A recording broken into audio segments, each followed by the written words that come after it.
Everyone welcome to IFS. तो dear aspirant, कैसे हो आप लोग सभी।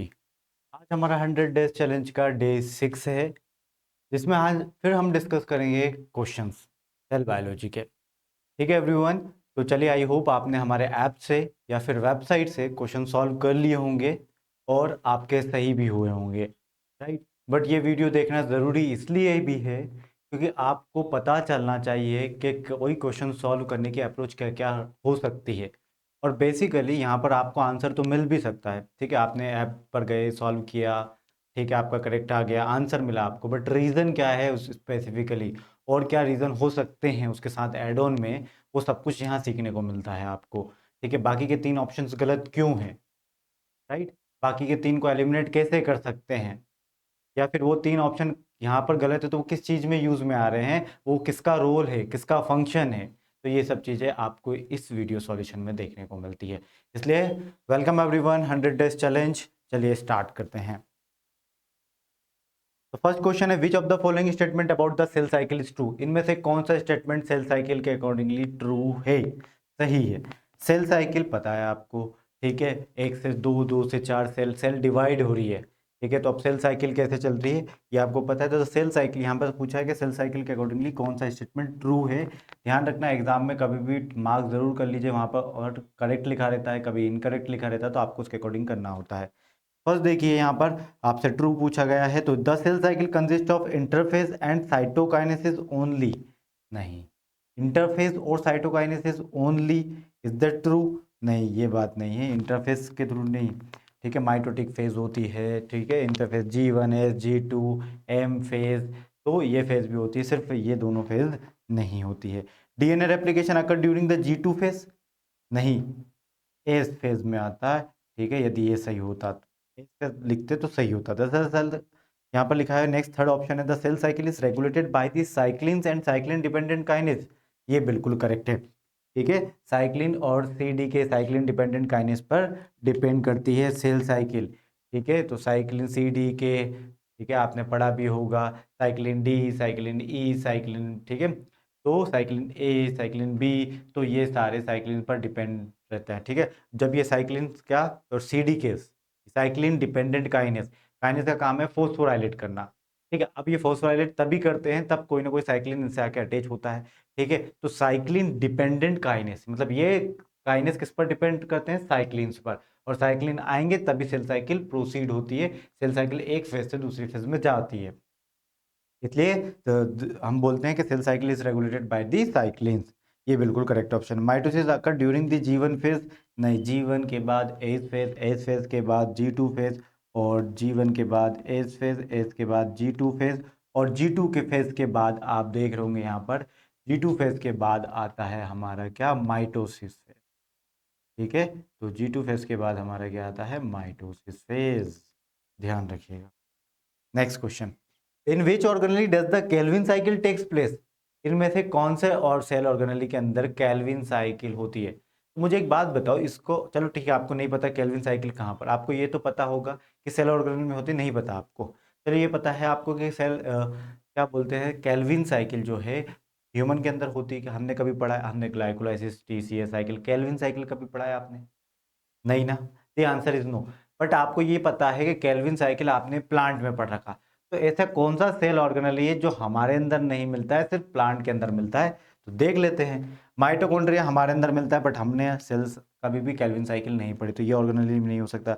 राइबोसोम भी नहीं हो सकता, क्योंकि हमने यहाँ पर भी सेल ऑर्गेनली नहीं पढ़ी। न्यूक्लियस कैसे यहाँ पर भी नहीं हो सकता।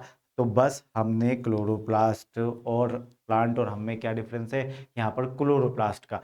तो केल्विन साइकिल इसलिए हम प्लांट में पढ़ते हैं, क्योंकि केल्विन साइकिल कहाँ चलती है, क्लोरोप्लास्ट में। तो ध्यान रखना, और वैसे भी ऑड वन आउट कर सकते हैं। माइटोकॉन्ड्रिया का काम क्या है, ATP प्रोडक्शन। न्यूक्लियस का काम क्या है, वहाँ पर जेनेटिक मटेरियल होता है, हमारा एप्लीकेशन होता है। ठीक है, ये भी नहीं होगा। राइबोसोम का काम क्या है, प्रोटीन सिंथेसिस, बचा है कि क्लोरोप्लास्ट। ठीक है, और वहाँ क्या होता है, photosynthesis. Which of the following statement about apoptosis true. इसमें से कौन सा एपोप्टोसिस, एपोप्टोसिस का मतलब क्या होता है, तो ध्यान देखो, एक दो वर्ड आते हैं, एक आता है एपोप्टोसिस और एक आता है नेक्रोसिस। एक्सीडेंटल सेल डेथ हो तो वो नेक्रोसिस कहलाती है, बट प्रोग्राम किया, साजिश रच कर और फिर डेथ की गई, यानी प्रोग्राम सेल डेथ हुई है, तो वो आते हैं एपोप्टोसिस के अंदर। ठीक है, चलिए तो ऑप्शन नंबर फर्स्ट पढ़ते हैं। आपसे पूछा है क्या है कि अपोप्टोसिस के अकॉर्डिंगली कौन सा स्टेटमेंट ट्रू है। It is apoptosis, it is a form of uncontrolled cell death. नहीं, अनकंट्रोल्ड सेल डेथ नहीं होती है, ठीक है। अनकंट्रोल्ड सेल डेथ का मतलब है सेल सारी डेथ हो जाएगी, अनकंट्रोलेबल सेल डेथ ऐसा तो होता ही नहीं है, ठीक है। इसको फिर प्रोग्राम सेल डेथ क्यों बोलते हैं, ठीक है। It occurs only in response to the injury, नहीं वो तो नेक्रोसिस हो सकता है, ना कि अपोप्टोसिस, तो ये भी नहीं होगा। फिर देखते हैं it is a programmed and controlled cell death process, ये बिल्कुल करेक्ट स्टेटमेंट है।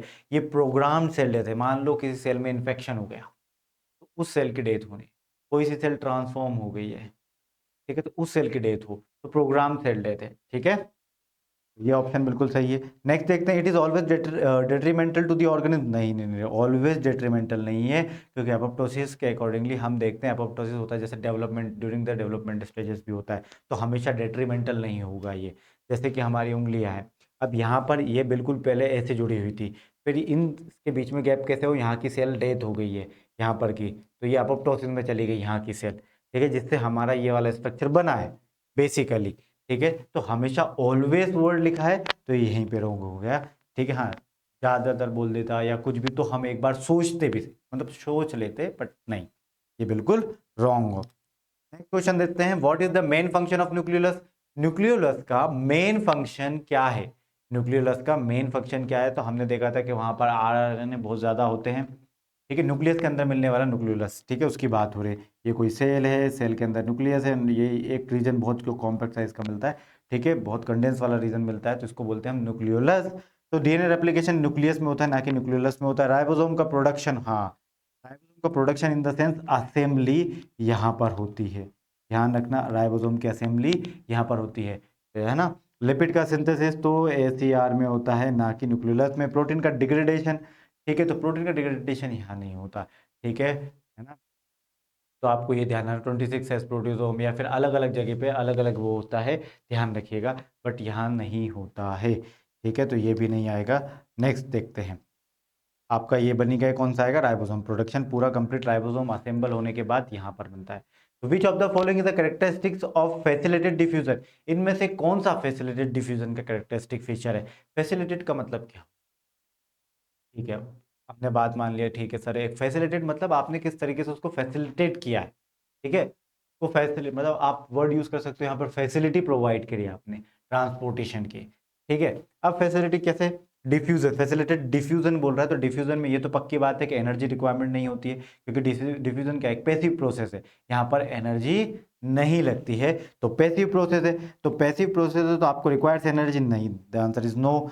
ऑप्शन नंबर बी क्या है, moves molecule against their concentration gradient, नहीं, टूवर्ड्स आता है यहाँ पर, तो बात एक बार सही भी हो सकती है। अगेंस्ट द कंसंट्रेशन ग्रेडियंट का मतलब क्या हुआ, फ्रॉम, ठीक है, from high concentration to low concentration, तो ठीक है, towards the gradient, but from low concentration to the high concentration मतलब हवा एक जगह कम है और जहां ज्यादा हवा है उस तरफ जाती है, कभी ज्यादा से कम की तरफ, पानी एक तरफ ज्यादा है और एक तरफ कम है तो किस तरफ जाएगा, कम की तरफ ना, पैसिवली तो। हाँ, ज्यादा की तरफ करना है तो फिर आपको मोटर ऑन करनी पड़ेगी, तो वो क्या आएगा, लो से हाई की तरफ आएगा, बट उसके लिए energy use he, but energy use भी ना करो, उसके बाद आपको एक जगह पानी ज्यादा रखना है और एक जगह कम, तो कहाँ से आएगा पानी, ज्यादा से कम की तरफ आएगा, कभी कम से ज्यादा की तरफ नहीं जाएगा, तो इसीलिए भी move molecule against the concentration gradient नहीं, टुवर्ड्स द कंसंट्रेशन ग्रेडियंट, ये हो सकता था।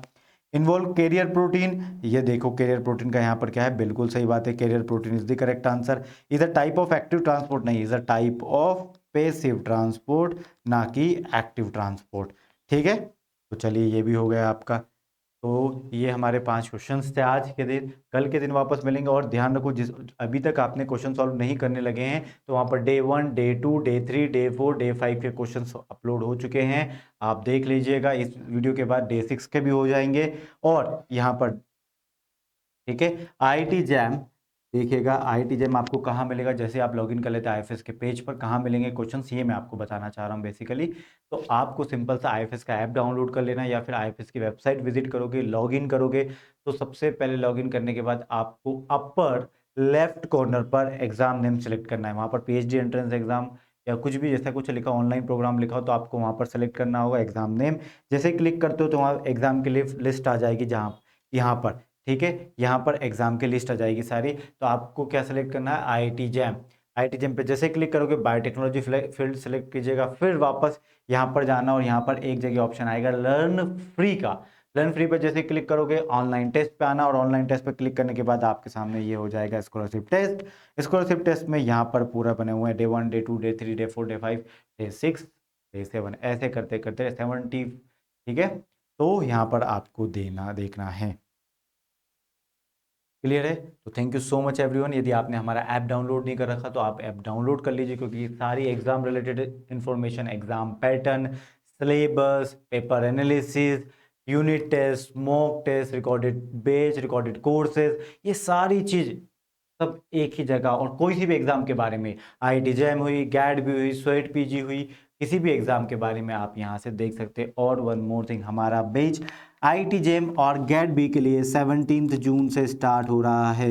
याद रखिएगा गाइस, 17 जून, ठीक है। किस किस का हो रहा है, आईआईटी जेम के लिए, ठीक है। आईआईटी जेम यदि आप अब तक स्टार्ट नहीं कर रहे हो प्रिपरेशन तो कर लीजिए, टाइम कम बचा है। और गेट बी के लिए भी याद रखिएगा, इस ज़रूरी है, क्योंकि एक बार जब बेस्ट इंस्टीट्यूट में पहुंच जाओगे तो पूरा कैरियर आपका बन जाएगा, ठीक है।